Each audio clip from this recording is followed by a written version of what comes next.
Oh, Lord. Hello. There we go. Hi. All right.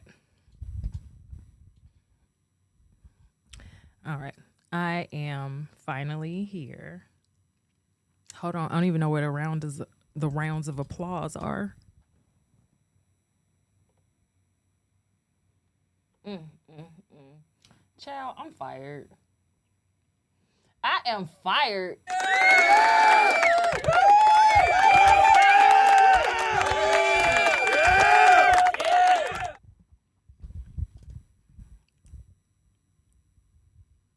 Okay. I am fired, y'all. How are y'all? It's been forever. Like I I'm in school. Please forgive me. Cause I'm trying to put something else in this head of mine. I am, I'm a worker, so I gotta make my money. And, I spend a lot of time getting distracted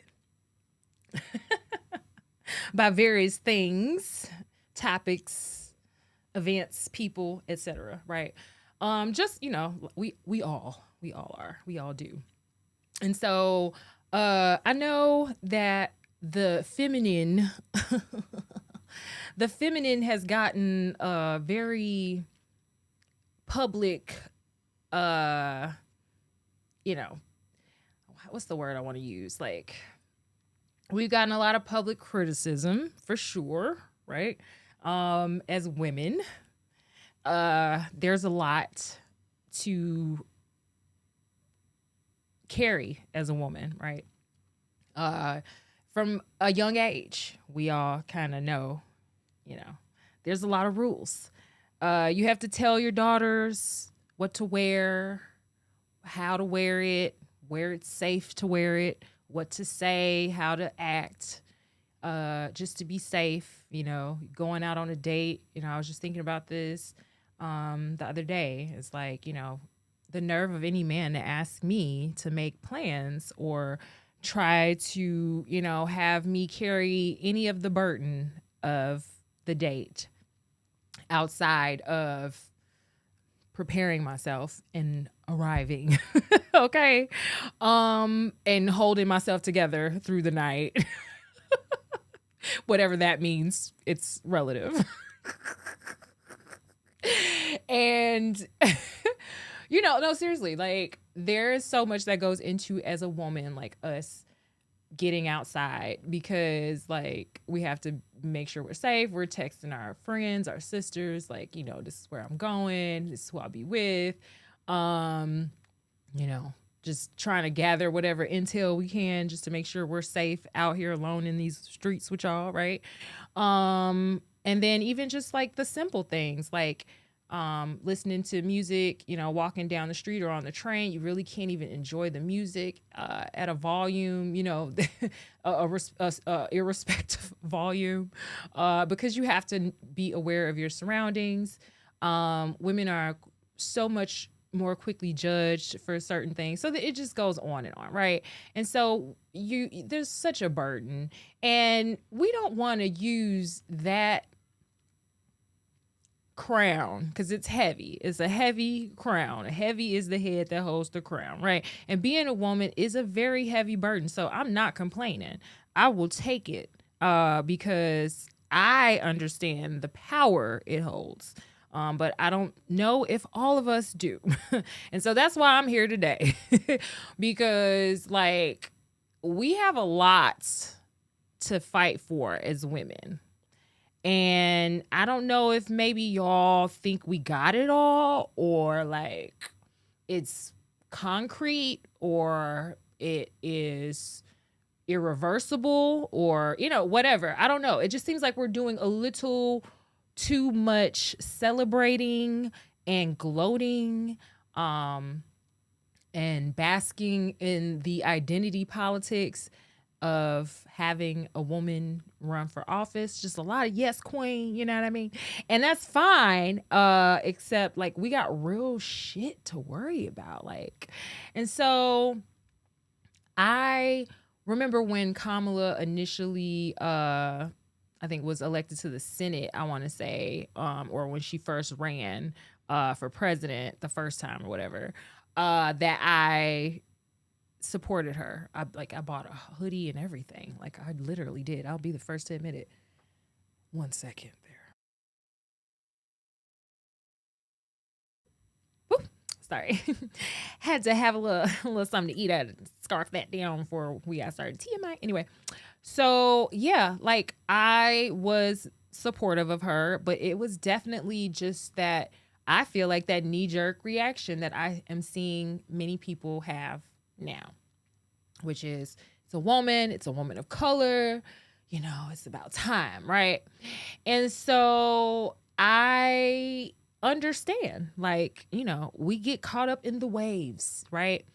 I don't have a lot of water in my chart, so maybe that's why I don't be going so quick. But I just feel like, y'all really keep riding these waves, and I know y'all know what's at the end of these waves. Like, what we doing, I mean, like, how many more episodes you gotta watch to not see the signs that ain't the daddy? You know what I mean? It's the same energy, ladies. So, I feel like we on baby number 12. You know what I mean?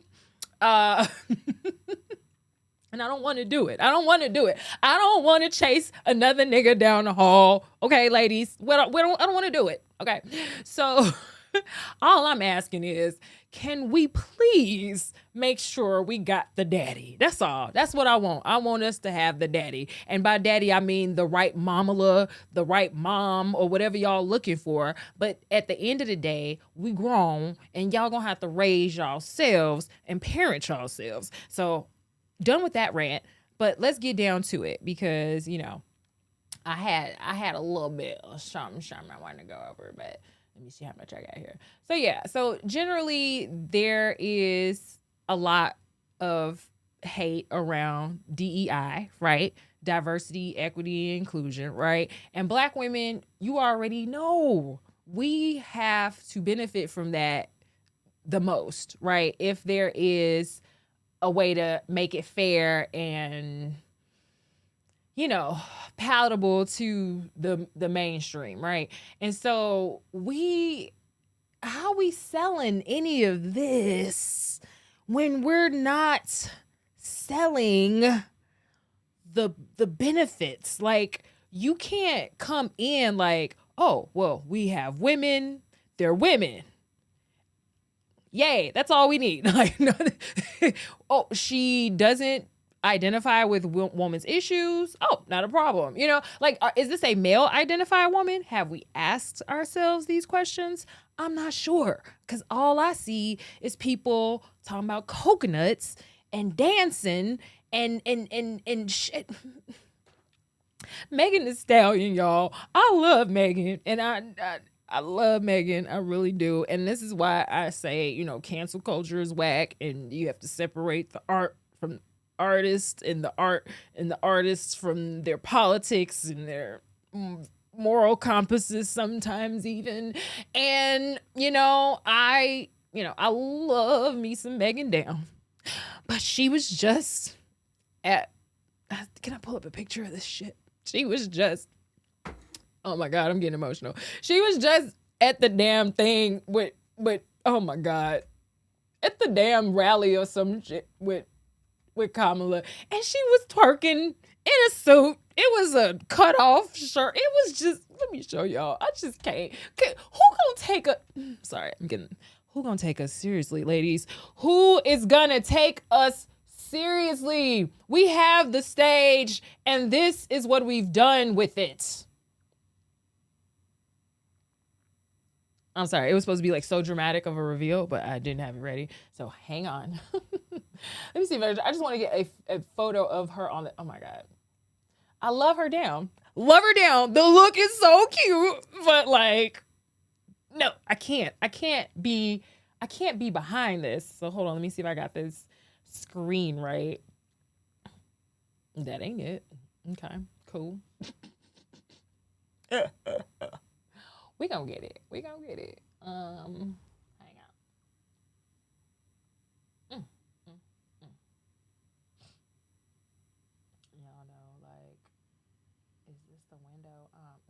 because like that's what it say, but that okay. Ah. Every time I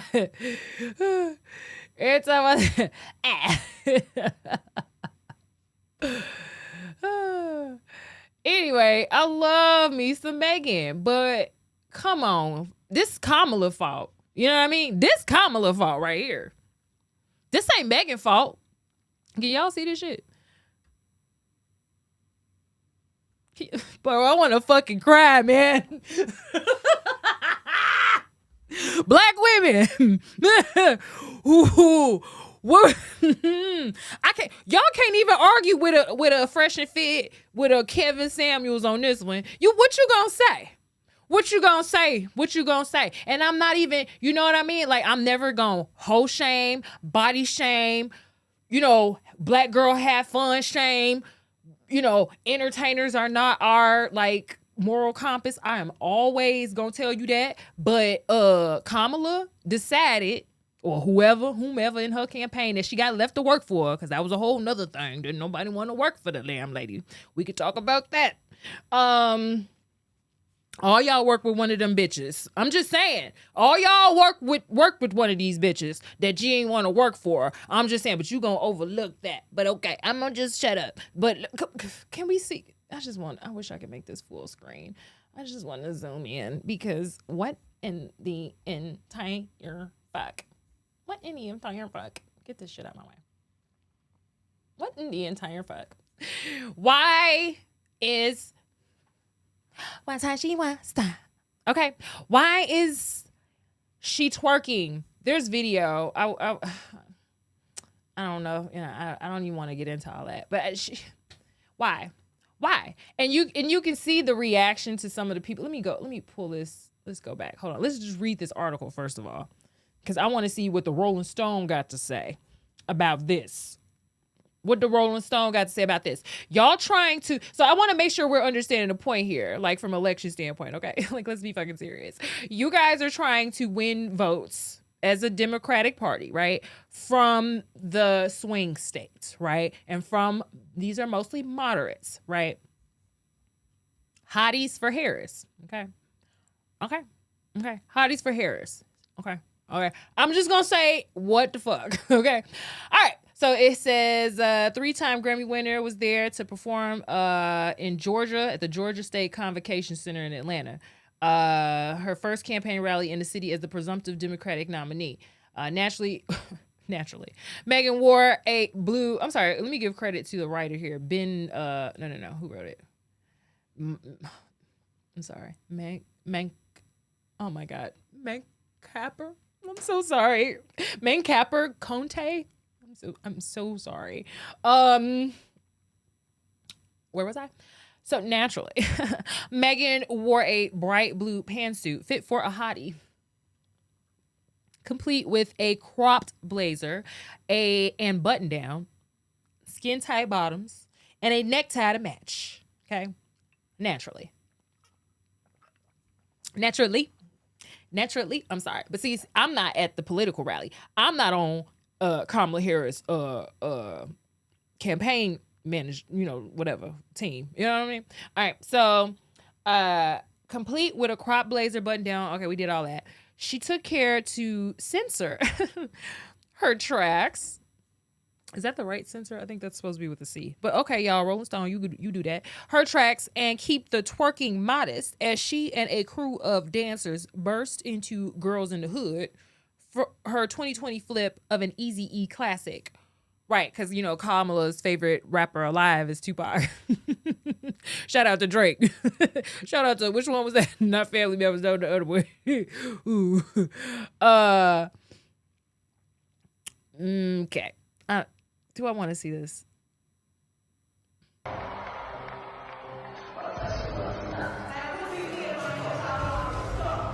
Look at people's faces. I'm just saying.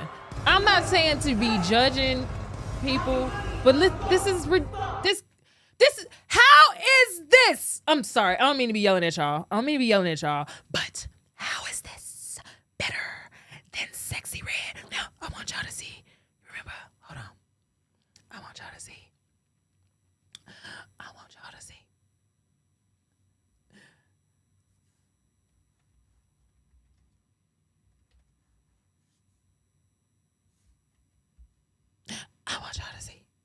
y'all was mad about Sexy Red, right? When y'all mad, I swear y'all were.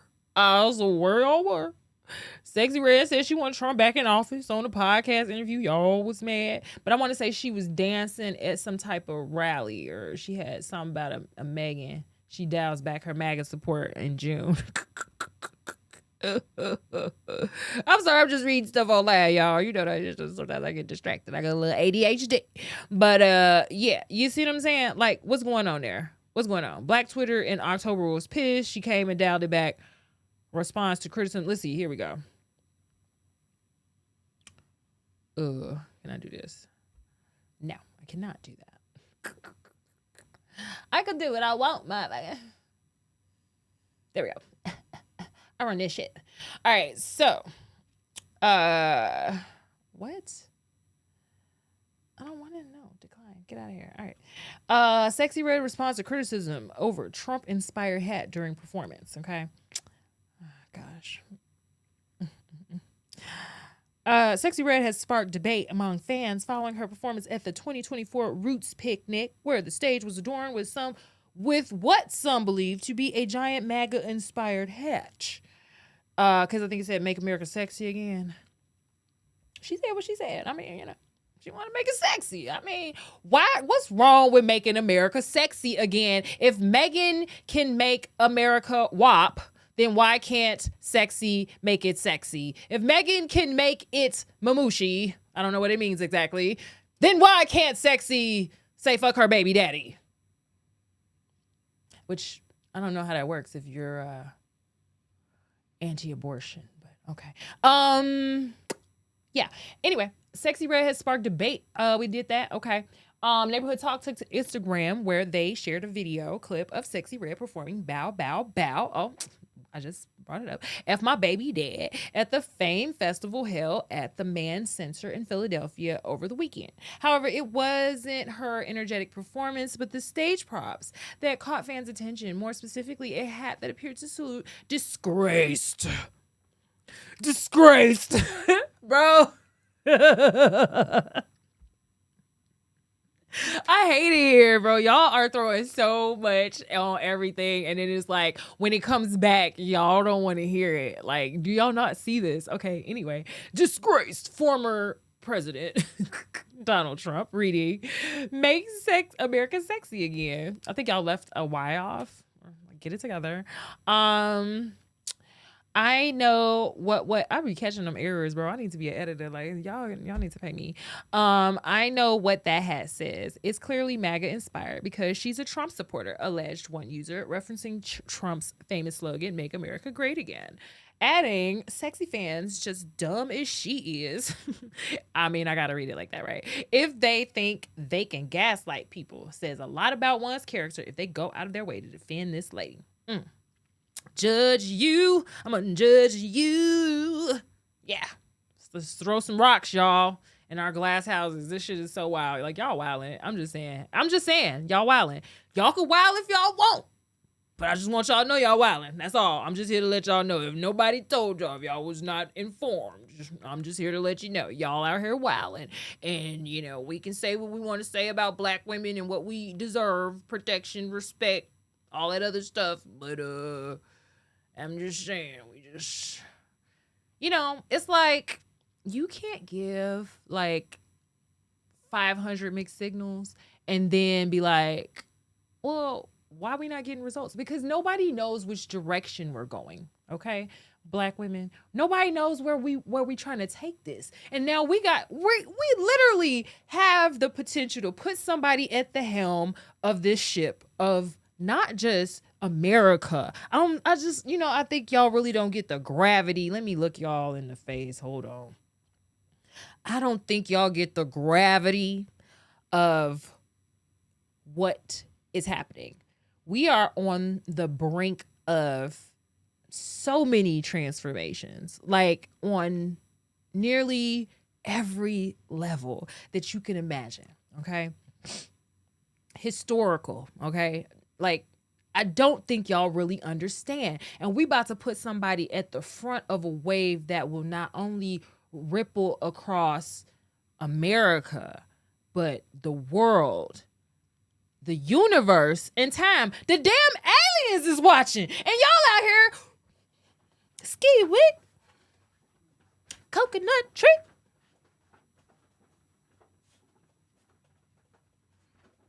But that's better than get it sexy, right? I get money, I'm a star, right? Okay, fine. But like let's just be honest with ourselves. We not asking for much. Black women have been at the forefront of every issue because we didn't have a choice. Okay? We don't have a choice but to be at the front of every issue. And it seems like the pattern is we just take what rolls downhill. Whatever benefit rolls downhill. Even though everybody else is looking at us going, well, what they gonna do?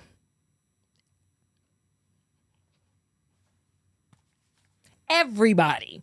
I ain't exaggerating. It's some Martians watching us right now. And they like, what they gonna do about Kamala? We gonna check this out. I'm telling you. So, like, seriously, my alien superstars, okay? Y'all so unique, okay? Like, literally, I'm just not getting it. It's like the cognitive dissonance is just so wild.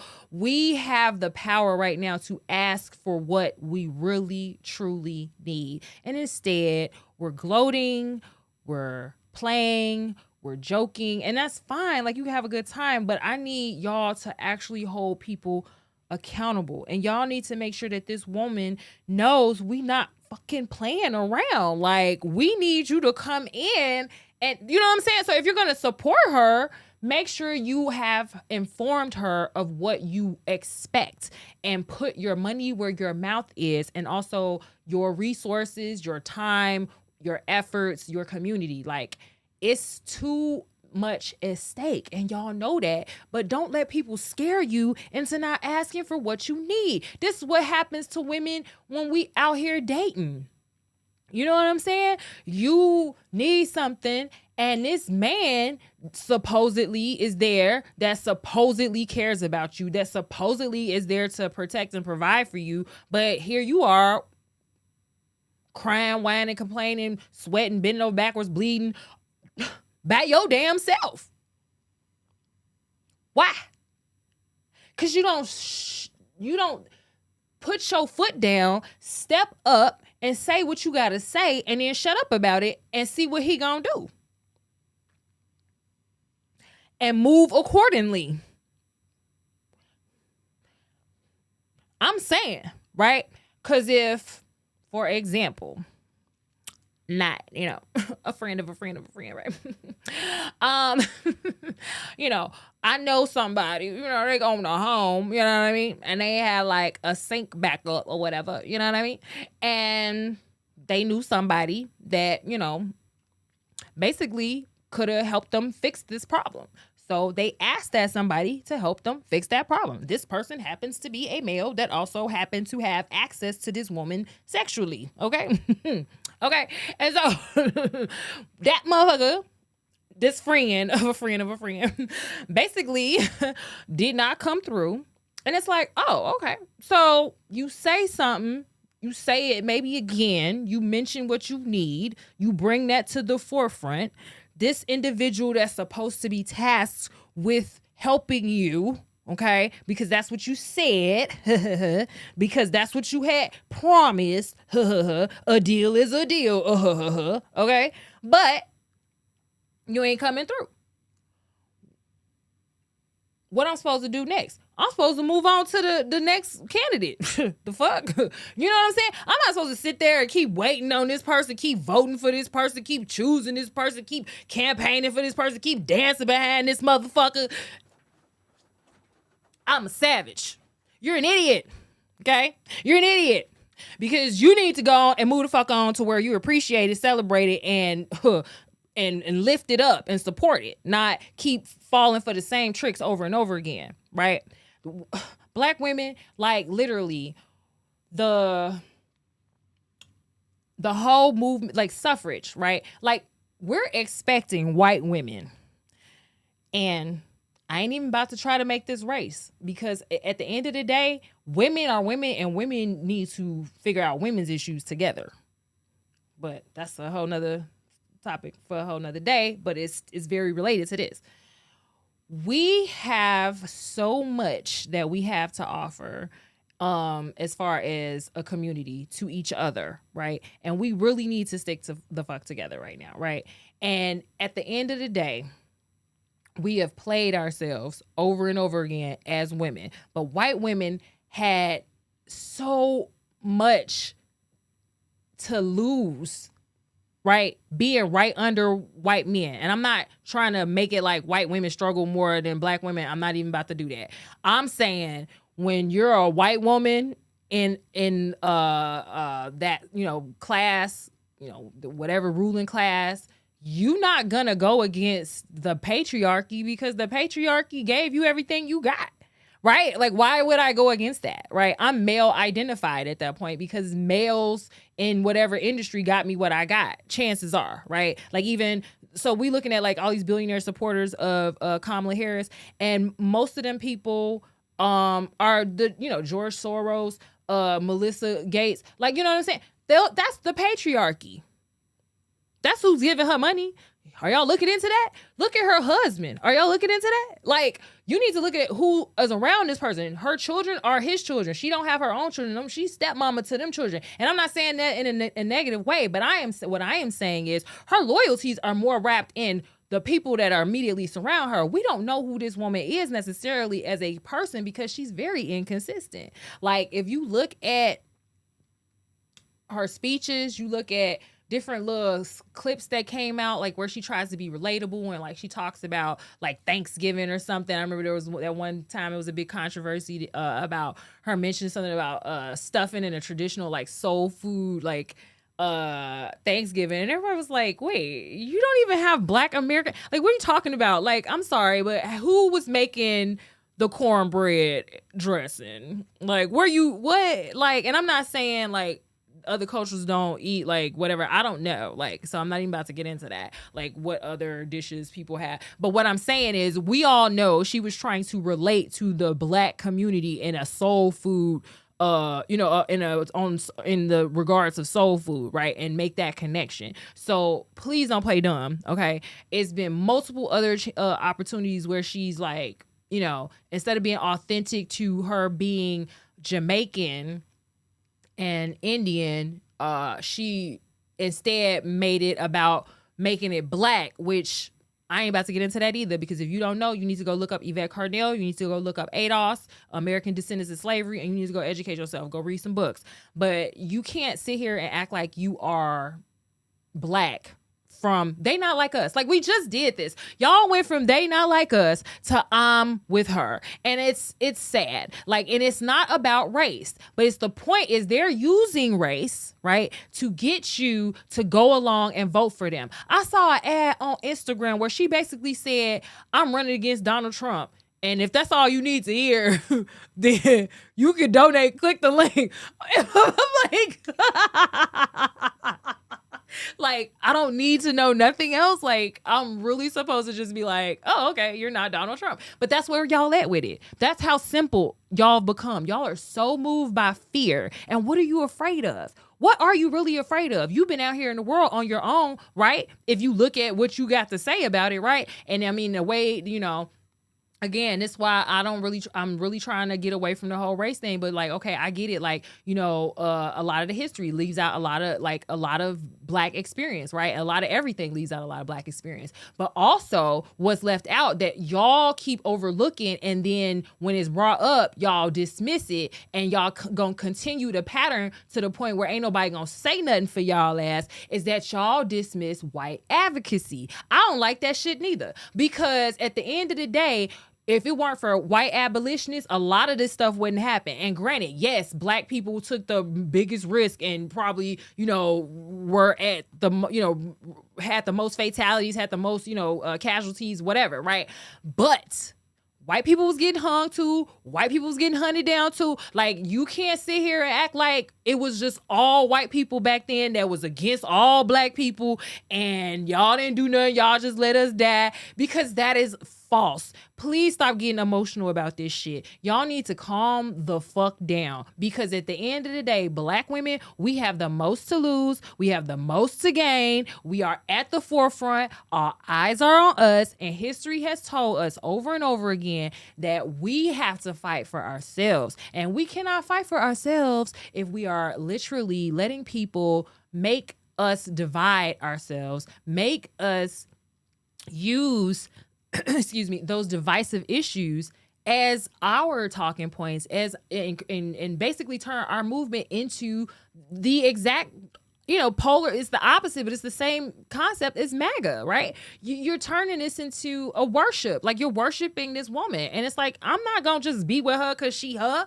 Like, who the fuck is she? And that's my question. Who is this woman? So I put a little bit of some stuff together. I was looking at The Hill earlier. They were talking about her, and I liked The Hill because at least they try to like make it seem like they're being like impartial, but not really. Like, I'm sorry, y'all, I need a snack. Okay, they not really impartial. Like, it's still like, so like they have, at least they have the, when they have the every I mean, it's hard. We're human, so we are going to have our biases that will come through. I just be peeping all that shit, so I get it. But I like, at least on The Hill, they try to have them go back and forth with the contradicting opinions. I can't remember the guy's name, but he seems to be more right leaning and conservative, and he brings those perspectives to the forefront, even though he won't go so he's not saying that he's a Republican or MAGA, but like, it's the same thing, like how the Tea Party came along. Everything just got so sensationalized, and I think from there it's just grown and grown and grown. If y'all remember, like, it was just a momentum that built, and then we got Obama, and we got this, Trump, and then now this. So it's like everything's a pendulum swing, and we not realizing we just putting more and more force behind that pendulum. So when we push that pendulum all the way over there to, hey, black girl magic, hey, all the black women running shit, nanny, and that's the attitude, guess what? That motherfucking pendulum gonna have to swing hard back to the other side, and y'all not ready for the consequences for that shit. So you need to pipe the fuck down and get your shit together before y'all run into your own destruction. That's what I gotta say about that. Okay, so you put all that together, but at the end of the day, like, black women, we are so powerful, and we cannot let people just swoop up our emotions like this, because people are energy drainers, and we have so much energy. We're so connected to source, like, and everybody knows that, and it's like, we should know that more than anybody, but I feel like we don't move like we know that, right? And so I don't like it. I don't like how we're moving right now. So we need to ask more questions. We need to demand more. And we definitely should say, why in the hell do y'all got Megan Thee Stallion up here twerking?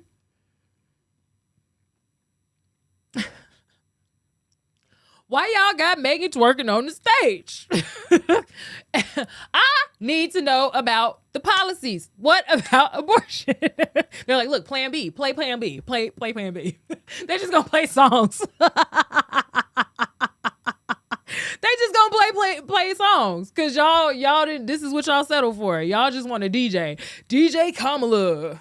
That's what we voting for. I'm not going. I'm sorry, I'm yelling at y'all, but y'all don't understand how this affects me.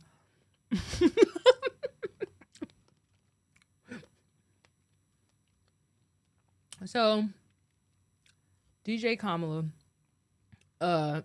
what do we know about her, right?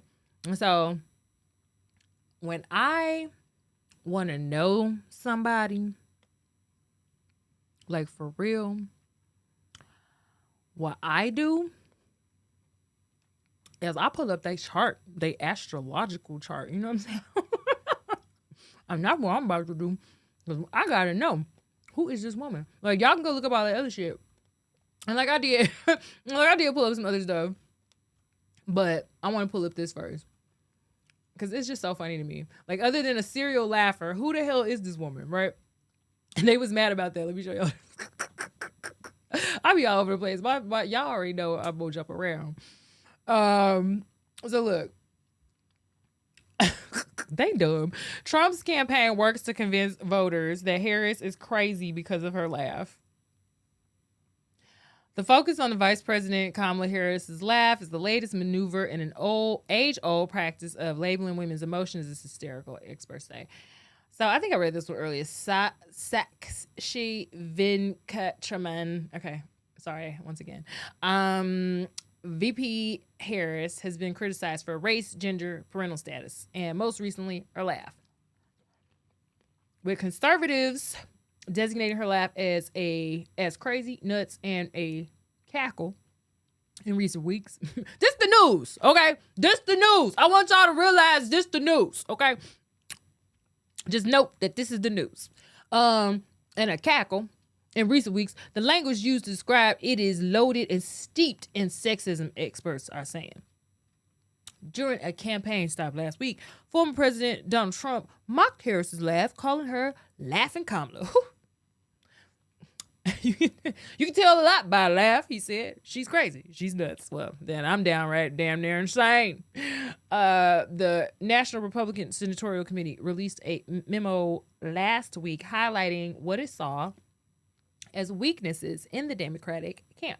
The last section read, weird, a response to Harris's campaign levying the same insult at Trump and Vance with bullet points that included Kamala Harris has a habit of laughing at inappropriate moments. So wait, who did it first? Because I did see something earlier about this weird comment. Someone was saying like, oh, ever since they called them weird, they've been spiraling. So last section, weird response to Harris's campaign levying the same insult at Trump and Vance. So I guess Harris and them did it first, and then now they're going at her about her laugh. So yeah, they may have been triggered, right? Experts say this kind of focus on Harris is blatant misogyny, and labeling women in power as crazy is an age-old practice. It can be traced back to women being diagnosed with hysteria for laughing too much in the 19th century, when sociologists today say was an attack on female pleasure and enjoyment. Remember, I was talking about that in my last live, I think it was, about how women just have a hard time enjoying themselves, right? More recently, Trump's 2016 campaign ads included setting Hillary Clinton's laugh to ominous background music. And there's an added racial layer, according to Onika LeBennett, associate professor of gender and sexuality studies at the University of Southern California, who said that discomfort around black and brown joy is disappointing but not surprising. She's facing these intersectional forms of racism and misogyny, LeBennett said. The mocking of her laughter is a coded way of saying this woman has the audacity of being joyful in public. How dare she? Accusations of being crazy or hysterical are nothing new in the political arena or in the lives of women more broadly. LeBennett said, for black and brown women particularly, she said, displaying emotions in public, can lead to tangible consequences such as noise complaints and harsher policing. In politics, the same tropes are at play. When black women like Michelle Obama express any kind of critiques of American society, they're labeled as angry black women. She said, when Harris expresses joy, she's demonized and mocked for her laughter. The Trump campaign responded to NBC News questions about this, saying President Trump is a truth teller, and there is nothing more unifying than telling the truth about a weak, failed, incompetent, and dangerously liberal Kamala Harris and her destructive policies, said Stephen Trump campaign communications director. So, I mean, you know, right-wing media personalities have worked Harris's laugh into their discourse as well. Hannity on Fox recently dedicated a segment to explain why voters don't like the vice president, and it was just filled with clips of her laughing. It's sort of damned. You're damned if you do. You're damned if you don't. LeBennett said, you can't be too serious and you can't be too joyful. On TikTok, her laugh has been set to the viral sounds and taken off in weeks since she became the de facto nominee. Much of the discourse around those clips is positive. In previous interviews, Harris said her strong belly laughs are something she holds dear. People love to talk about the way I laugh. During an appearance on Drew Barrymore's show in May, I have my mother's laugh. I grew up with a bunch of women in particular who laugh from the belly. I think it's really important to remind each other young ones don't be confined to other people's perception of what it looks like or how you should act in order to be. Harris's supporters and experts online were quick to call out what they feel is a double standard. Framing a woman's laughter as problematic is a gender insult, tweeted Jennifer Taylor Skinner, creator of woman-focused political podcast Electorate. Sadly, this is something I've seen happen with VP Harris on both sides of the aisle. Feminist author Gina Barreca, who has frequently written about gender and humor, said Harris's laughter conveys confidence, which makes men nervous. I can see that. Women's laughter is a sign of women's independence, freedom, and audacity. Meanwhile, Trump isn't subject to the same expectations or scrutiny when it comes to his emotional expression, LeBennett said. Donald Trump rarely laughs, she said. I don't think I've ever seen him have a full belly laugh the way Harris laughs. But if she never laughed, if she were stoic, or if she was serious all the time, she would be stereotyped as an angry black woman. Ultimately, LeBennett said Harris's laugh is an asset when it comes to connecting with voters. Typically in American politics, authenticity is an asset. She said, for people who are interested in her as a candidate, her laugh has emerged as a symbol of her authenticity, as a way of saying, oh, she's a real person just like everyone else. Now, I read all that because that was very good information in regards to how women, are micromanaged, right? These microaggressions and all that against women, right? And then women of color on top of that, right? So I acknowledge that. It's fair, very fair points.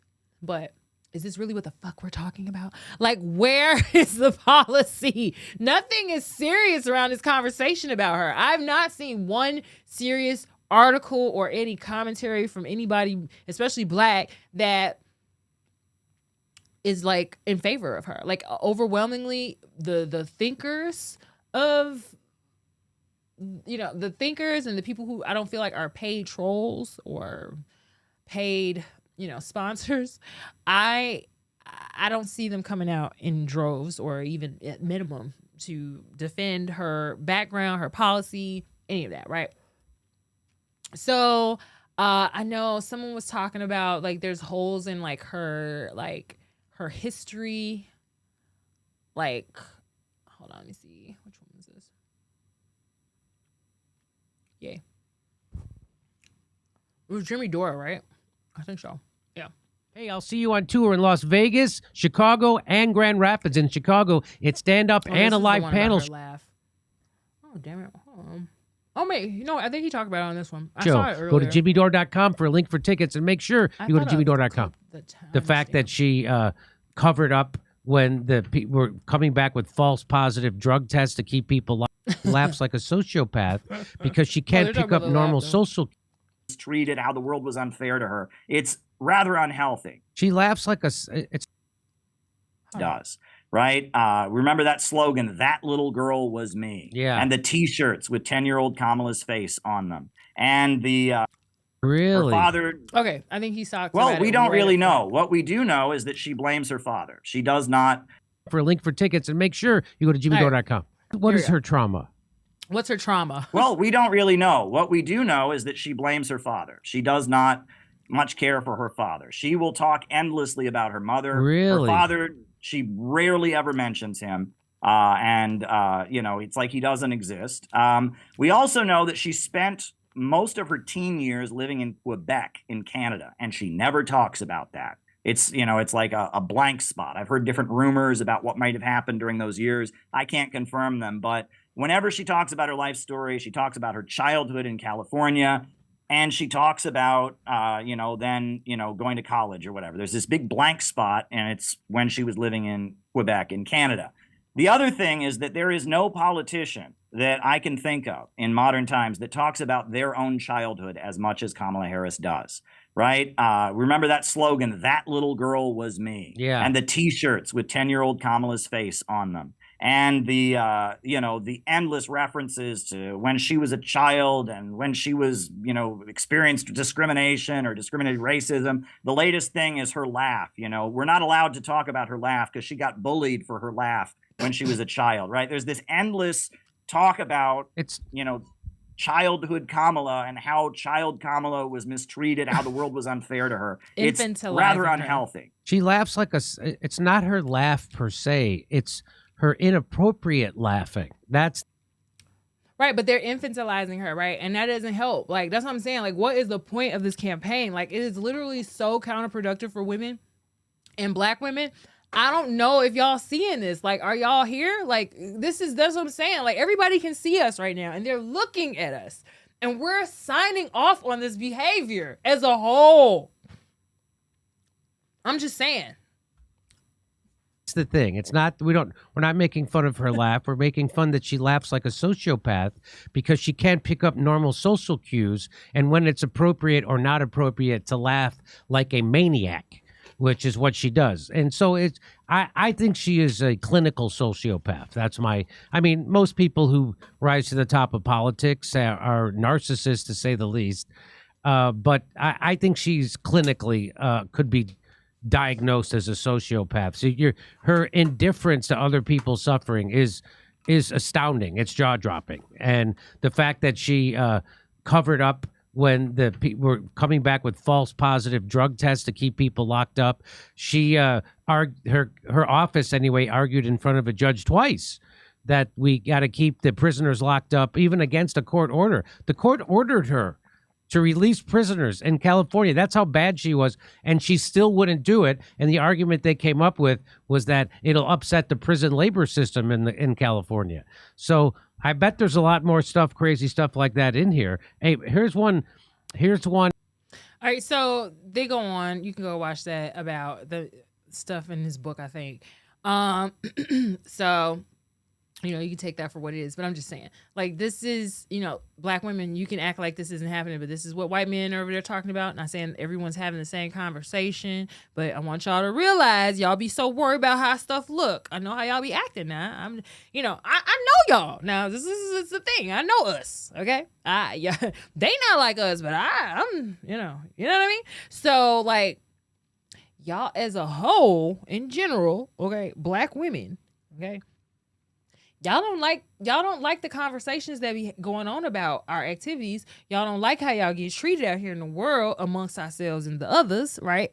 And here we are, translating this message to the world that we don't care about nothing but laughing, having a good time, shaking our ass, and that's fine. We could do all that, but we gotta at least play serious for a little while, ladies. It's like, when you're trying to date the guy and convince him that, you wifey, right? You gotta be like, I'm gonna cook, I'm gonna clean, I'm gonna wash your dirty drawers and them socks. You know how the pick-me's do. You know how them pick-me's do, right? I'm gonna wash your drawers and your socks, baby daddy. I'm gonna do everything for you. That's what we need Kamala to say. But she's not doing it. She ain't trying to wash our socks. She ain't trying to give us none of that 3-6, you know what I'm saying? She ain't doing none of that. And y'all out here, capping for the girl. So, yeah, I would love to hear more about why she was in Quebec in her teen years and nobody knows much about it. I would love to know why her dad didn't have much to do with her or why she doesn't speak much of him. I would love to know more about her husband and his dealings and his aspirations and how he feels about politics, intimately. Okay. I would love to see old girl's chart. That's what I said I was going to do. So let's do that. Cause you know what I mean? That's my lane. You know what I mean? I'm not in the mood, I'm not in the mood because I already know she full of shit. I want y'all to just understand that y'all just need to ask more questions. That's all. Cause if you just look, you'll see whether this stuff aligns with you or not. But at the end of the day, Black women, we got a lot of problems. Like, y'all acting like we don't have no problems. Y'all have no problems? Y'all just wanna have Megan in the White House throwing parties? Y'all just wanna DJ Kamala. and then laugh, and then she plays some music. Y'all just want remixes. And Casper slides in the White House. That's all we want, huh? Huh? Y'all don't need criminal justice. Y'all don't need to stop all these domestic violences and this femicide and all of these murders that are getting unsolved, like especially in Chicago. Like, you know, like, hold on. I'm all over the place. Hold on. I want to, hold on. We gonna get to the chart. But I need to tell y'all that we need, because what's going on? I'm just saying, in Chicago alone, right? Like, what's going on? Hold on.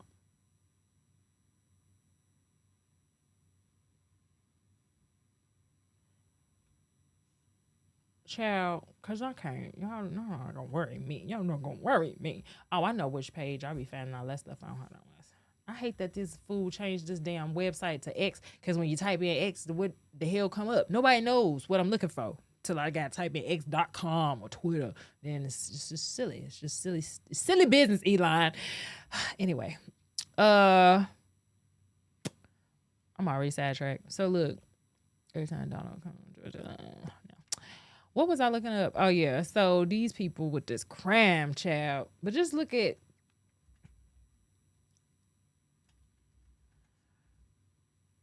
Oh yeah, it was a postal worker. Right? What am I talking about? Like, it doesn't stop. It doesn't stop, right? Black women, does it? Does it ever stop? Right? But we seem to have time to dance and shake our ass for Kamala, and I don't love it. I don't love it. Okay, that's the nicest way I can say it. You got, what was it? Sonia Massey, right? Is that who? Is that her name? Right? Is Kamala gonna stop that? You think so? She's got the better chance of stopping it? Okay. I mean, there's other candidates. First of all, I just want to make sure y'all know that, right? It's other candidates. You don't have to choose Trump. I want you to know that you don't have to choose Trump if you don't want to, but you don't have to choose Kamala if you want to. Or you can choose her, or you can choose a third party or whatever, but you don't have to go against the thing you believe just because someone scared you into it, just because somebody told you your voice isn't going to matter up against the voices of others because you're outnumbered. Like, you don't have to acquiesce to the basics of it all. You don't have to be basic. You don't have to take the shit that they roll downhill because you at the front of the shit catching net. You're at the front of the shit catching net, and you like, hey, it's cool.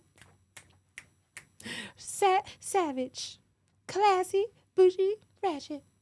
Spray me with that shit. That's what we doing. I want more. Like, for real. So consent decrees, tough on crime. Well, I mean, which one is it, right? Because we gonna have to figure a medium out, right? And that's the other part I want to talk about. We don't have to go to these extremes, right? You want to have a real conversation. Like, that's what it is, right? And that's the thing, like, we need to realize, like, if anybody could really, like, do something about this shit and really make the world safer for women, it should be this woman right here, right? Because that's the way I felt in a way about, like, Lori Lightfoot, right? Because, she prosecuted the police before. That was how she ran. She ran on, like, I'm gonna be, getting the police behind this consent decree and the George Floyd and all this other, once that happened and everything, she was, way off base by then. But before then, that was, like, the whole thing, right? Because I think this was between the Laquan McDonald.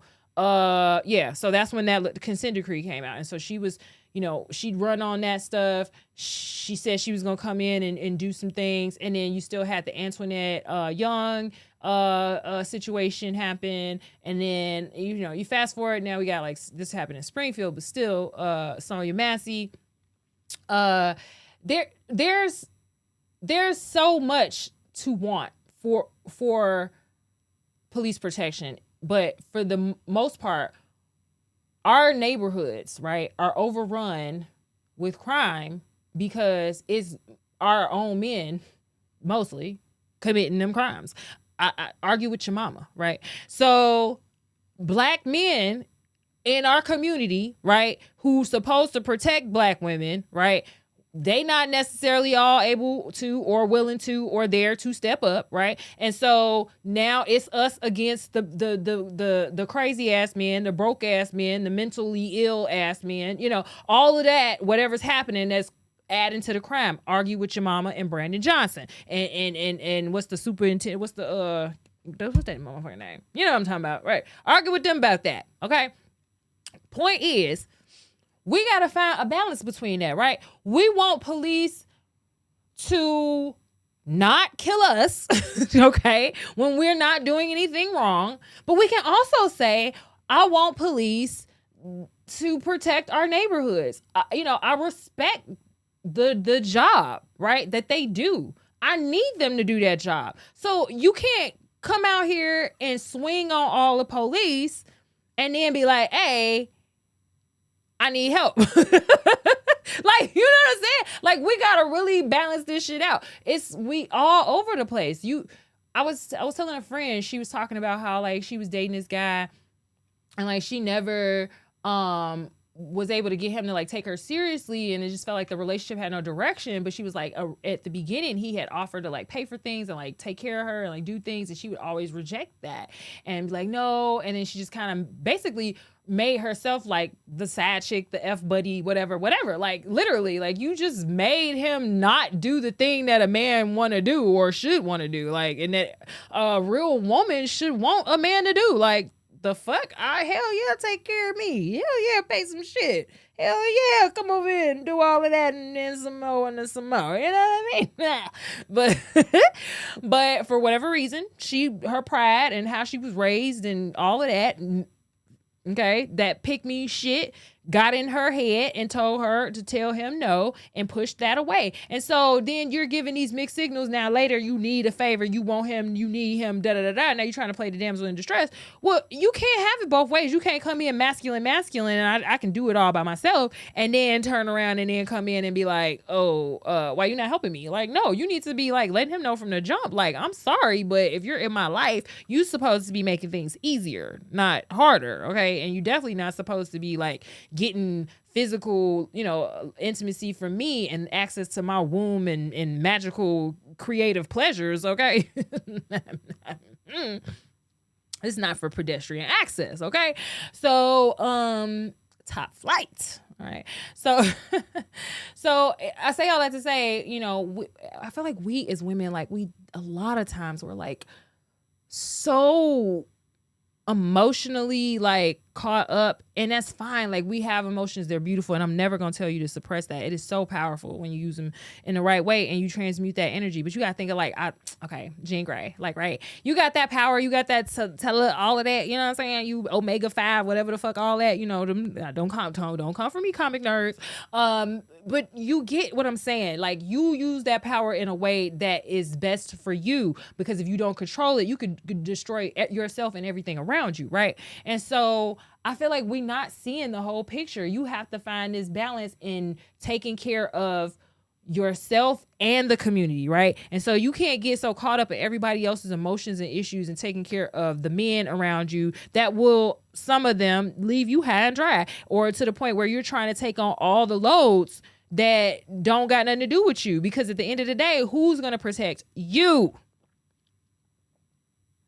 So we out here, barking at black men about if they gonna support Trump, and why, instead of having the conversations around why it is or what it is, or holding the men around us accountable to protect us from the things that we're afraid of that could happen, so-called, if Trump gets in office. Like, that's oh my God, that's a whole nother thing. We scared of going back to slavery and stuff, because like, what?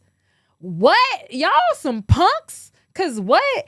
Okay, so yeah, that's a whole nother thing. Like, okay, if you really are genuinely concerned that Trump's gonna get in office and people are gonna put you in chains, I need you to go seek therapy right fucking now. Like, because what's wrong with you? What's wrong with you? They gonna take your iPhone and put you in chains. Like, you gonna pull out the phone and start recording, and the people gonna come right down. Like, what we doing? Location on. Like, what the fuck is this? You know, like, what we doing? Drop that pen. What? They slaving niggas? Drop the pen. Like, what y'all scared of? Oh, that y'all don't have community?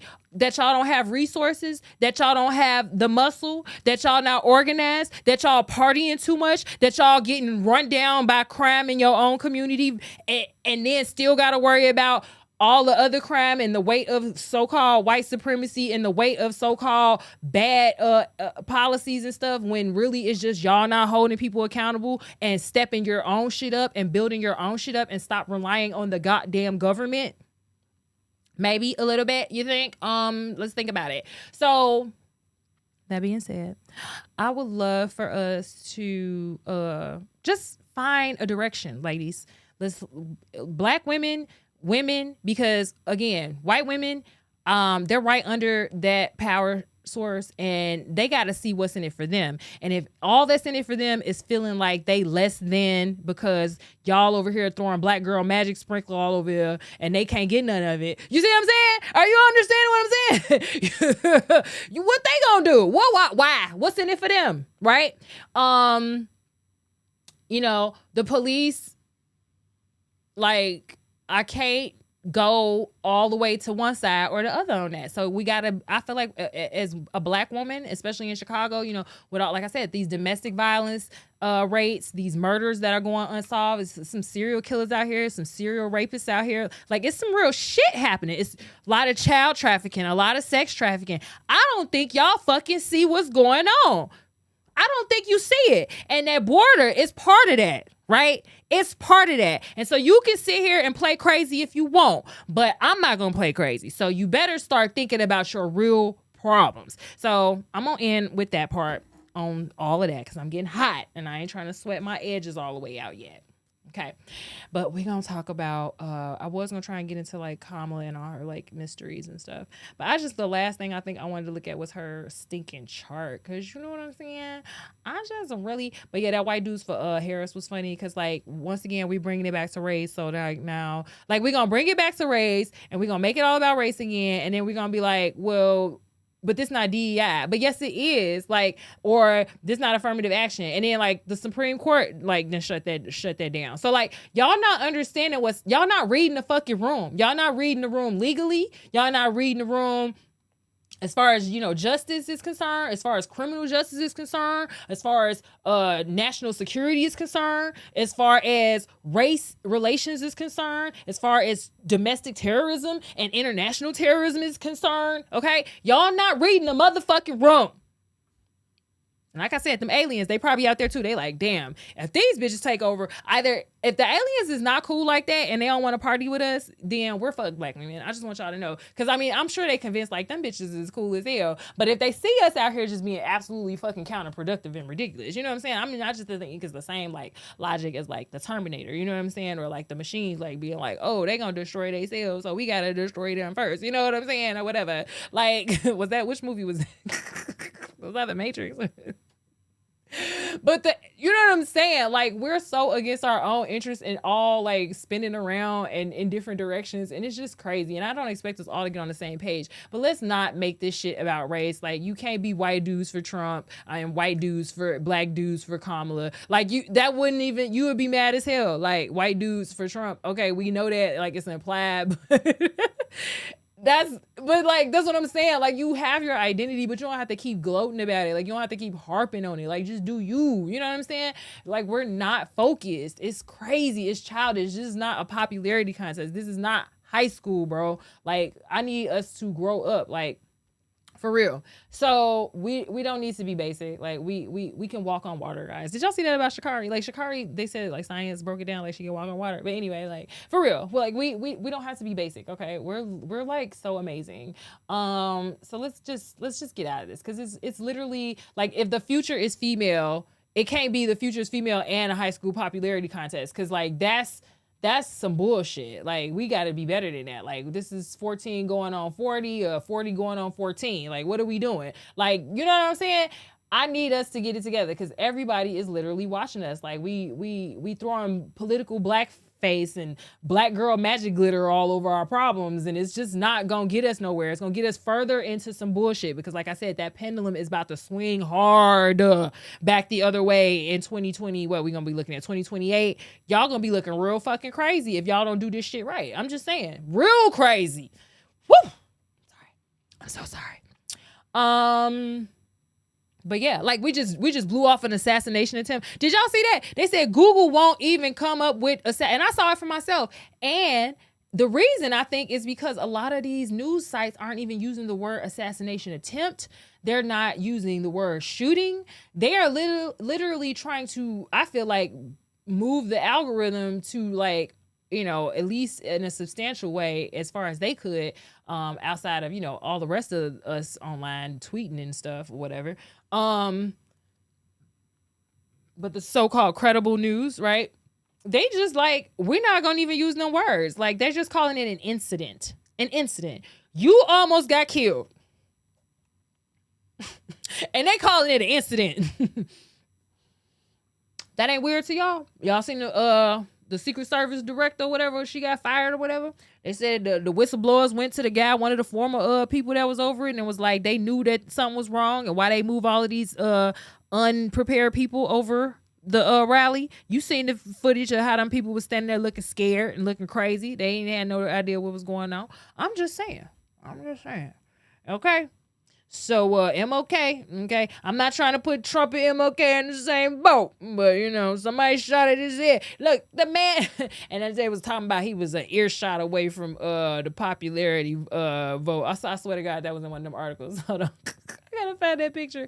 Oh my God, I swear it was one of them articles. It was like, he's an earshot. I was like, bad choice of words, CNN, bad choice of words. But y'all know what y'all was doing. So look, I mean, I don't trust these people. Okay? So I'm just saying.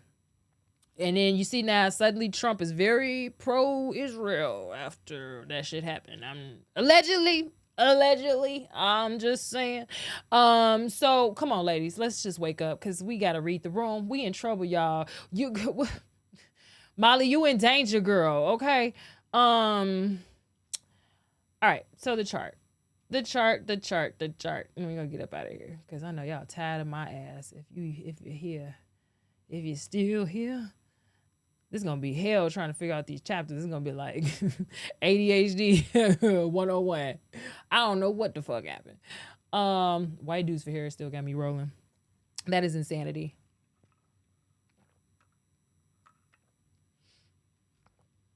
But yeah, we got to find out more about Doug Emhoff. Is that how you say that? MF.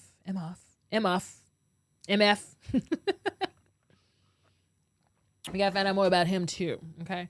Because I do feel like Kamala got some unresolved family trauma, and that was part of some of the aspects I saw.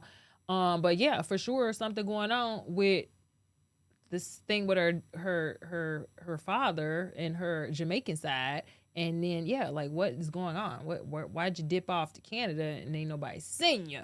Okay, and you ain't talking about none of this. It's just a little strange. So, you know, whatever.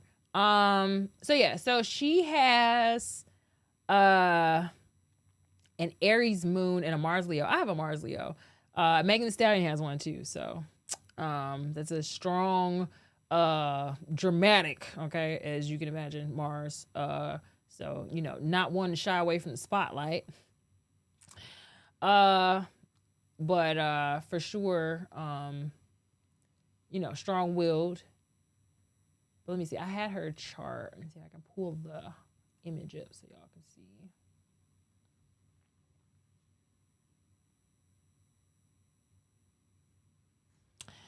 Kamala. All right. So there's her chart. Let me see if I can zoom in.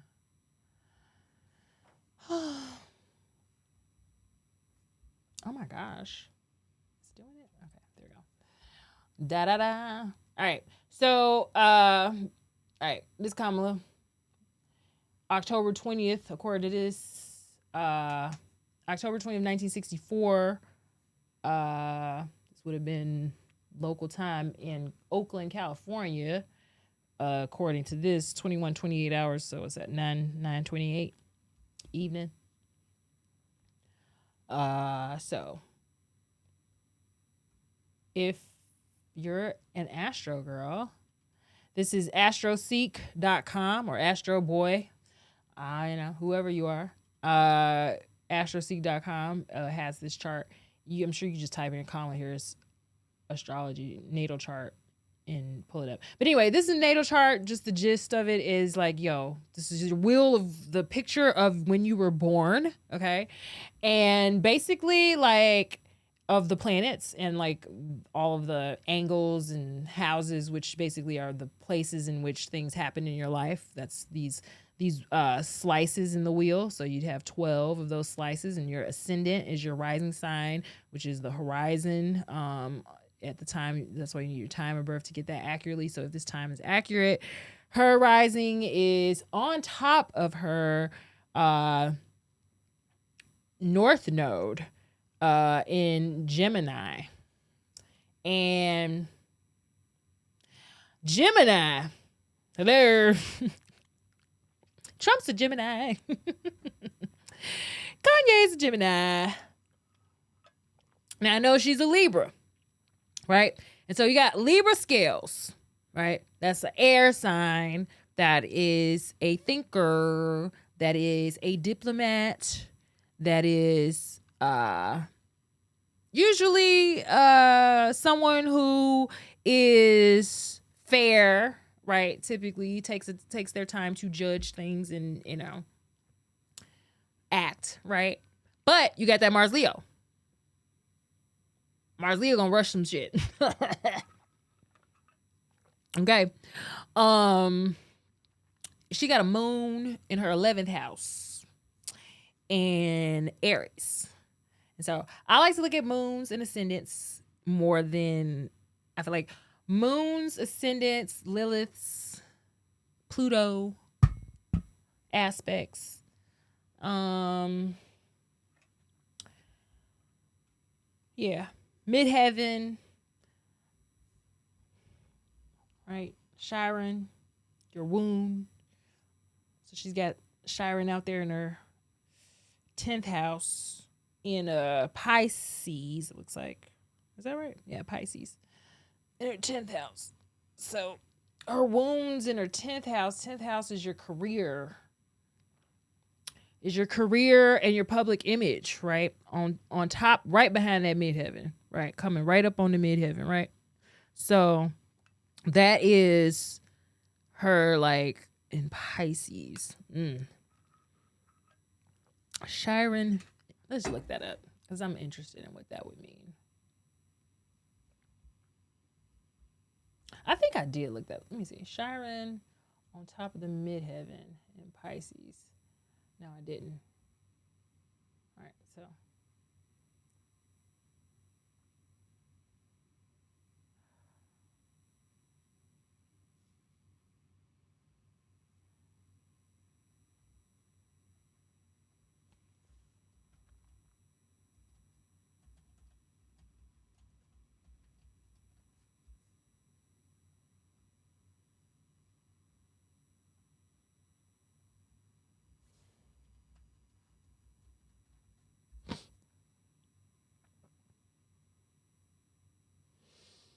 Okay, so remember old boy was saying, like, what's her trauma? Hold on, I didn't get the right screen up. Well, damn. There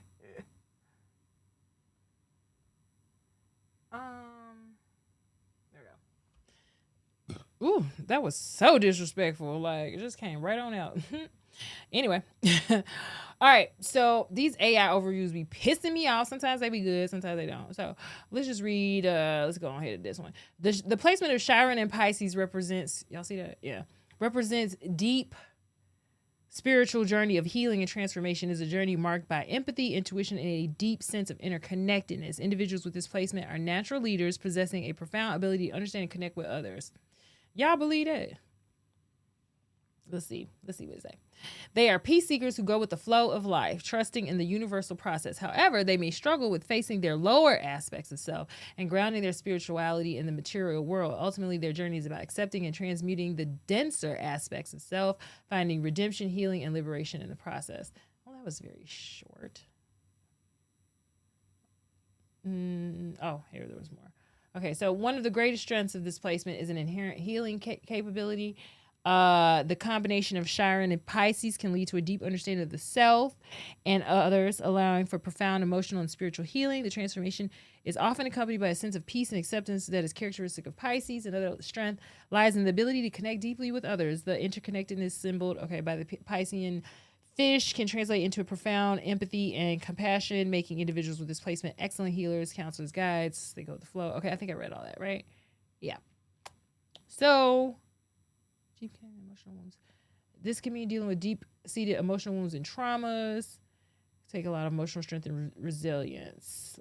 The nebulous nature of Pisces can sometimes lead to a lack of clarity or direction. Individuals with this placement may struggle with grounding their spirituality in the material plane. They can benefit from incorporating improvement-oriented approach of Virgo, striving towards improving themselves and their environment to the best of their abilities. Lastly, the deep empathy tendency to absorb others' emotions can be overwhelming, and it's important for them to practice emotional boundaries and self-care to maintain their own emotional balance while helping others.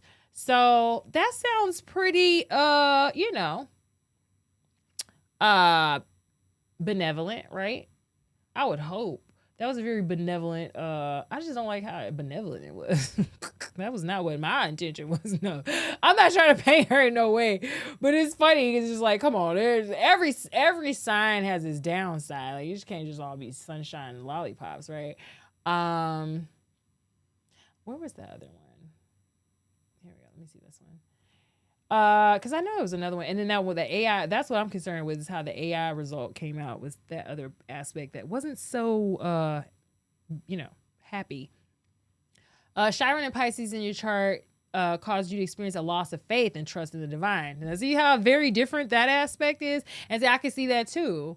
It could go both ways, because like you could be very deep, and like it was saying, there was a missing connection with the material aspect of it, like not able to connect your deep spiritual passion with the material world, meaning that everything still feels kind of elusive. And so Pisces is ruled by Neptune. And I was just reading somebody the other day, or maybe today, an astrologer was saying like the real malefic is Pisces, or is Neptune in the chart, because people overlook the illusory like quality that Neptune gives to everything. Like especially if it's like ruling or aspecting hard with some vital energies, like it's going to cause some problems because you can't see the real deal, And so that also may add to her elusiveness as far as pinpointing who she is, like how we just really can't figure out who the real she is, because she's constantly like recreating herself,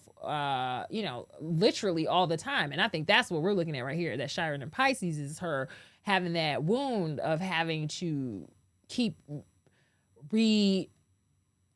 remaking herself and transforming herself because of whatever feeling she got around who she is or whatever, especially if there's something going on with that family, right? So you might feel like life or a higher power has hurt you or betrayed you. This loss of faith can make you afraid of getting hurt and think the world is unfair and out to get you. You might feel alone and forsaken in your search for love and oneness. But this hurt also drives you to look for oneness and the divine. You want to find balance, even though there are wrongs and pain in the world. You want to become whole again by joining with something bigger than yourself.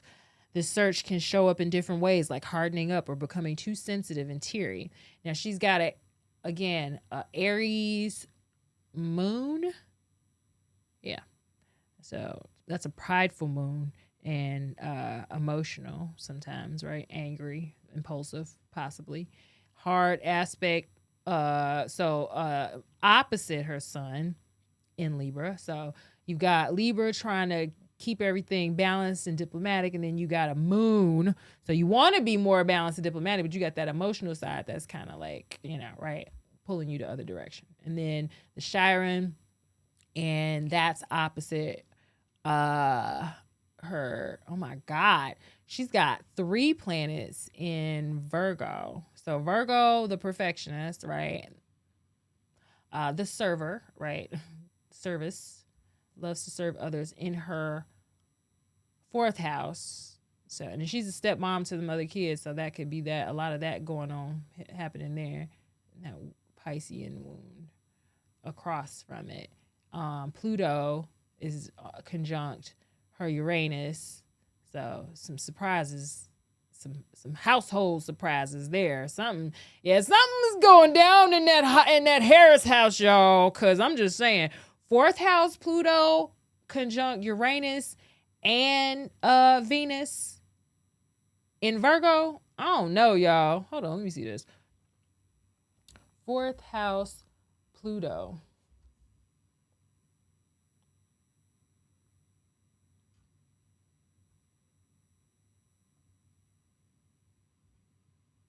Breaking the family curse. Boy, didn't I say that? Pluto in the 4th house may indicate family or home instability, power dynamics, or generally undesirable situations in early life. But above all else, 4th house Pluto is about breaking generational curses and putting an end to toxic family patterns, the kind of harmful family patterns, beliefs, and behaviors that have been passed down for generations. Pluto in the 4th house and Pluto conjunct the IC are being included together in this article. These placements show up in more or less the same ways. Pluto in astrology represents extremes, instability, change, depth, deep roots, especially roots of the psychological variety. Bro, because she was running from something, okay? I just feel like she ran to politics in law to get away from something, okay? Roots of the psychological variety, truth, secrets, hidden things, power dynamics, fear, anxiety, abuse, generational curse breaking, intensity, and profound insight. This does not mean that all of these things will show up in every person's Pluto story, but these are possibilities.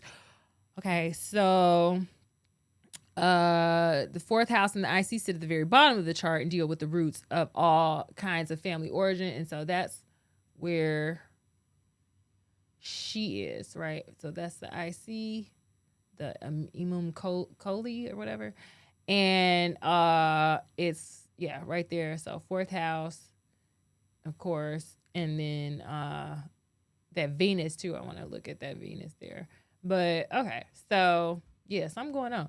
What generational curse is vary wildly from person to person? Oh, did I read that word? So, yeah, I did. No, did we? We're here. Yeah, natal Pluto in the 4th house, or natal Pluto conjunct the IC. 4th house Pluto is a placement that is most intrinsically tied to breaking generational curses. Over the years, I found that Pluto represents breaking generational curses in everyone's chart. But because the 4th house represents family, early life, roots, and ancestral lineage, few people are called to breaking family curses like people with Pluto in the 4th house are. What that generational curse is varies wildly from person to person. So, back to the political aspect of it, Black women, what we need to be asking for, if this is somebody who understands childhood trauma or whatever the hell happened to her back in her childhood or her life, I'm not saying, I'm not trying to make no accusations to nobody or whatever, but I'm just saying, if she identifies with something in the home life, because you got to think about it too, she ain't got her own kids. I mean, I'm just saying, I'm not trying to put together no narrative that ain't there, but in general, these are some of the reasons that women would have traumas around breaking curses and family curses, and just women in general, since we have generational curses as just as being women. Shit, the whole Eve story ain't nothing but a goddamn generational curse since the beginning of time. So, I mean, come on. So I feel like, if we're going to put some pressure on somebody, this the person to put it on if you're going to do it, but you need to put pressure on it. You ain't putting no pressure because clearly she got something to prove. Okay. So this does not mean you failed, nor does it mean that you're doomed to traumatize your children. It means that you're still oh wait, did I skip something? Hold on. So it's worth mentioning that some people will not. Okay, so it's worth mentioning that some people with Pluto in the 4th house will not successfully put an end to whatever their Pluto represents before they have children, and they will pass down this placement to one or more of their kids. This does not mean you failed, nor does it mean that you're doomed to traumatize your children. It means that you are still exploring, and now you can work together to explore your family's history. Be open to learning from your child. So Pluto in the 4th house can manifest as instability within your physical home. Everything from literally damaged foundations, moving house frequently, or disinterested in putting down roots. A quick Google search for Pluto in the 4th house is kind of scary. The results paint a picture of a childhood wrought with abuse, control, power dynamics, and intense instability. While Pluto in the 4th house may come with a difficult childhood, this is not always the case. And perhaps even more importantly, in the vast majority of real life cases, natal 4th house Pluto shows up in more subtle ways. That being said, some 4th house Pluto people have experienced profound trauma or abuse early in life. The nature of this trauma and abuse may be physical, sexual, psychological, emotional, financial, health related, death related. The list goes on. Some people with Pluto in the 4th house have witnessed or experienced strange power dynamics or people attempting to wield power or control over them or other people. Others still are made to keep secrets within their family, or they find out later in life that strange and often major secrets were kept from them and that something in their childhood or their family line was actually not at all what they thought it was. Perhaps you come from a long line of people who were secretive and simply not open with one another. The possibilities are endless, but these are some of the most common scenarios. Pluto in the 4th seems to show up most frequently as family secrets. Pluto in the 4th house can also indicate a family with strong ties or interest in the occult. Healing the 4th house Pluto, people with the 4th house Pluto have a way of talking about traumatic childhood experiences if they've had them that feel strangely detached, almost like maybe they don't quite recognize how strange or painful or awful their experiences actually were. And I remember on a Jimmy Dore, they were just talking about how like weirdly she brings up her childhood or these like made up stories, like we're like I was that child or I was that girl, whatever the fuck that was, like girl by in the cornbread dressing. Like I'm still confused. Don't recognize how strange or painful or awful their experiences actually were. It just feels very normal to them. And that's the thing about any planet in the 4th house. The vibe of that planet has very much normalized very early on in life. For people with Pluto in the 4th house, the upheaval, darkness, secretiveness, or general intensity of Pluto just feels normal.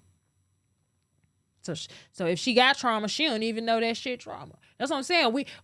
Somebody didn't probably coach this lady and told her, don't talk about that. Because, girl, if you say that shit, you weird. That's why she threw weird out. Because she just like, bitch, you probably weird. I'm just saying. Okay. Working with Pluto in the 4th house, these are all entertainment, speculative. This is just astrology, entertainment only.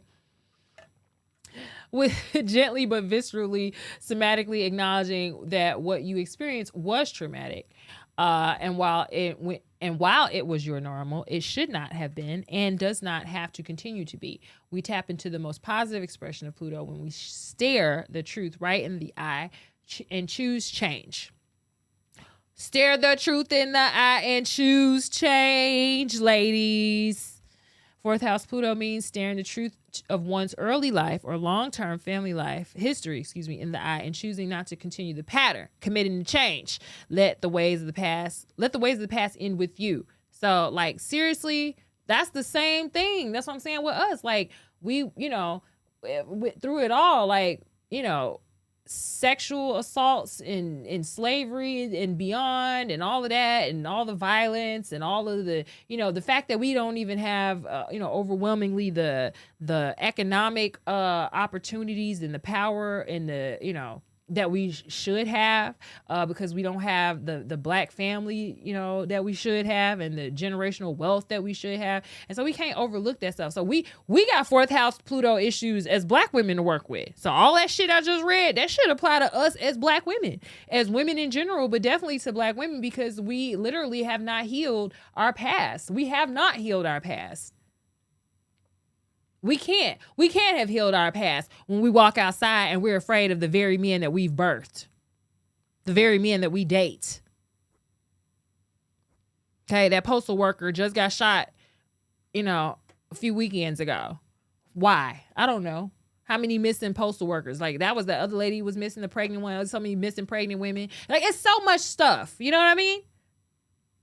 We ain't solved none of this, but we dancing and acting like all we want is just to say, well, we got the black lady in. No, I got serious questions for her, because then find me another black lady. There's plenty of black ladies. Go find me another one. If that's all we worried about, then go find another one. But maybe I don't like this one. That's my right to ask. That's my right to ask what she gonna do for me. That's my right to ask. That's my right to ask, is she really about what she say she about? That's my right to ask. If I want to ask her to solve my generational traumas, my womanhood traumas, my feminine traumas, all of the safety and concerns of my community and my neighborhood, if I don't want to be Sonia Massey, if I don't want to be George Floyd, right? If I don't want to be laid off from Google or laid off from wherever, right? If I don't want to be any of these things, I don't want to be put out of my home. I don't want to see my whole neighborhood gentrified to the point with my Obama library down the street and all the rent and everything else going up, right? I don't want to deal with that, right? Right? Hello, right? What are we doing? Don't vote against your own interests. You ask some damn questions, because you silly. You a MAGA supporter, but for blue. You a whatever y'all calling it. I'm a mama like coconut. You sound crazy. I'm a mama like coconut.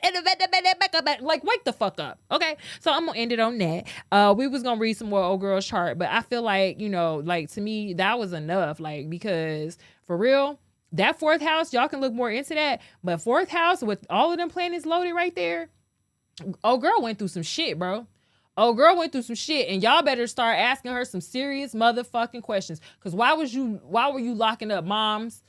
Why were you know what I'm saying? Why are you keeping families broken up in jail?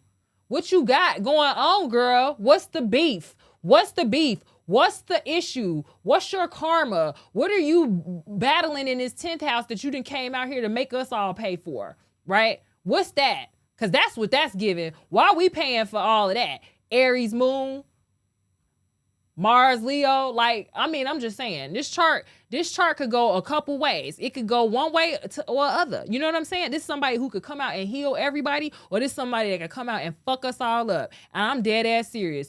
7th house, Lilith, let me see, in Capricorn. I think I looked that one up. Let me look that up real quick. I said I was gone, y'all. Did you see how I laughed that quick? And then Lilith conjunct your South Node. Let me see real quick. Can y'all see that? Yeah. Lilith conjunct South Node is a powerful connection to past life, hidden desires, and it may impact your present life. So this woman got some deep damn karma, bro. Like, for real. This, I don't know, y'all. Y'all better start answering some questions, because this is not no light. Like, she laughing and it's looking all light on the outside, but there's some dark shit going on back here. What's that other house? Hold on. Because, I feel like that other house that always be blowing me. And then 11th house moon. Did I look that up? 11th house moon. I don't think I pulled that up. But your 11th house is others, like the community. It's very Aquarian. That's your Aquarian house, like the community and all of that. So, but then she got an Aries moon there. So I don't think that's a real happy placement right there. Aries moon in the 11th house. I don't know. We don't have to look that up too.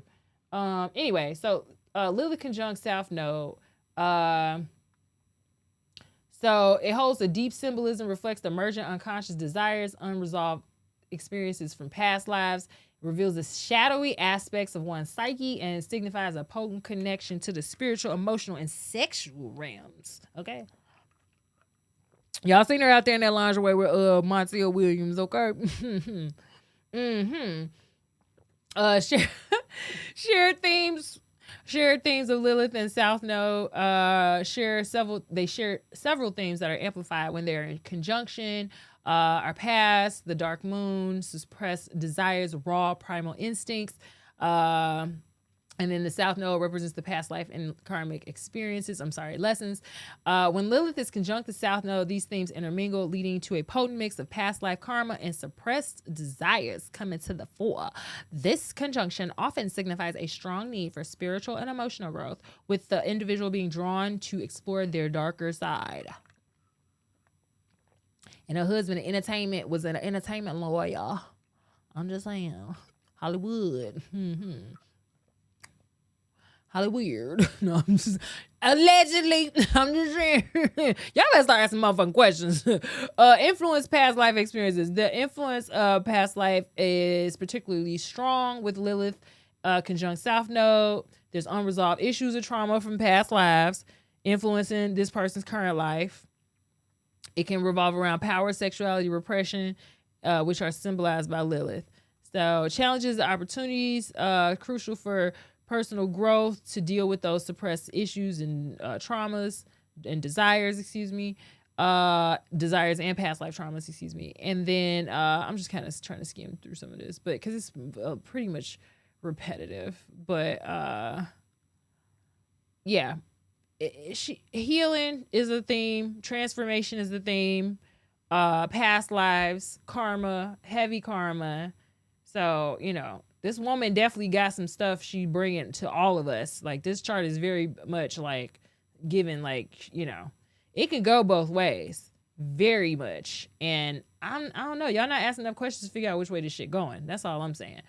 And I mean, if you look at what she does and not what she says, right? We're getting more of the same. She's very much identified with Biden, and Biden been a politician for like 70 goddamn years. Like, we're getting more of the same if that's what it is. But if she's somehow magically decided she gonna just go on ahead and sprint to, whatever y'all progressive ideals are that y'all dancing out here about and throwing black girl glitter all over everybody about, then go ahead, go off, sis. Who am I to stop you? Go on, girl. So yeah, her Neptune. Oh yeah, and then she's got a Neptune square her Leo Mars. So yeah, it's a lot of illusions. It's a lot of deception. It's a lot of hiding. I feel like. I don't know, y'all. That Jupiter in the 12th house. I don't know much about Jupiter in the 12th. So let's go 12th house, Jupiter. Takes the path of salvation, expands your spiritual. That's what I figured, like spirituality. Yeah, I would love to know more about her religious views, her spirituality, like what she thinks about spirituality, more about her childhood, more about how she feels about like genuinely, because I don't see her being consistent on enough the issues that matter to women. And then knowing what I know about astrology, baby, I'm not taking none of this shit for granted on this chart, baby. She got them planets well spread out too. That's kind of crazy. Except with the exception of everything piled in this 4th house. It makes it even more noticeable, right? So yeah. It's some karma going on, y'all. Y'all better ask some more questions, okay? But if you'd like a reading with me, I am available. Hit me up. My website, NicoleCocoPatrice.com. I think I got some links in there for the readings and my Spanish lessons and tutoring, etc., etc. So let me know, or you can fill out my contact us box as well there for just general inquiries, bookings, etc.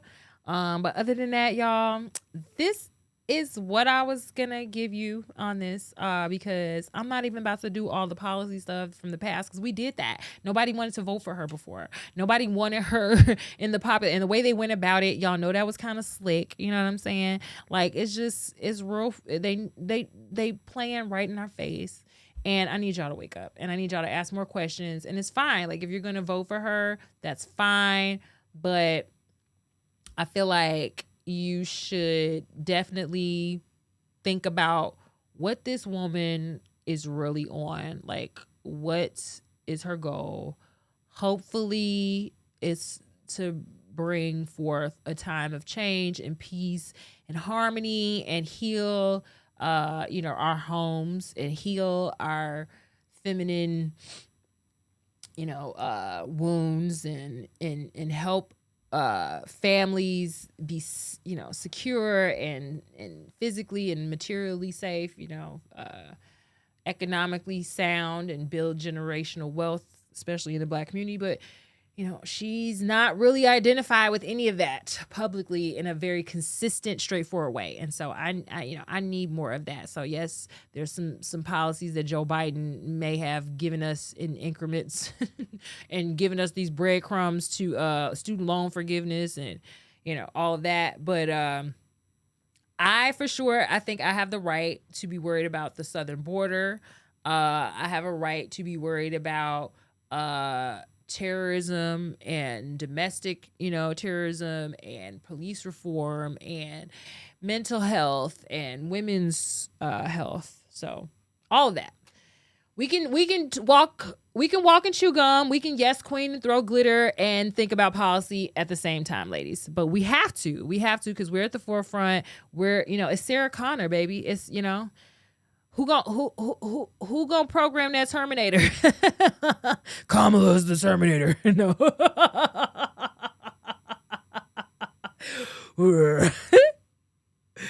Oh my God, we gotta do better. But yeah, I love you, Megan. No shade, but girl, they played you, girl.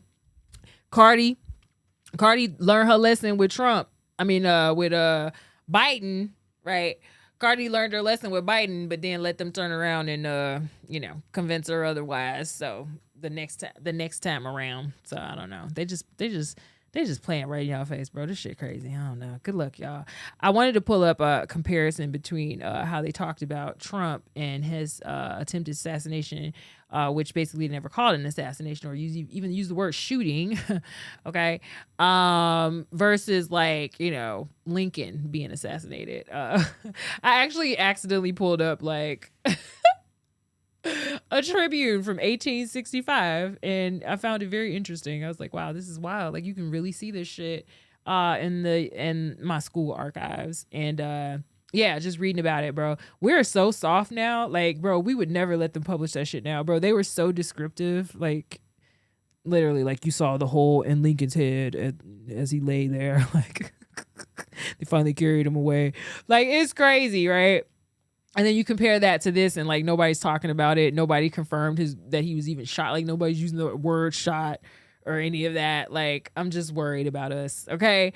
And then it just left the news cycle as soon as Kamala entered the race, because now we're Kamala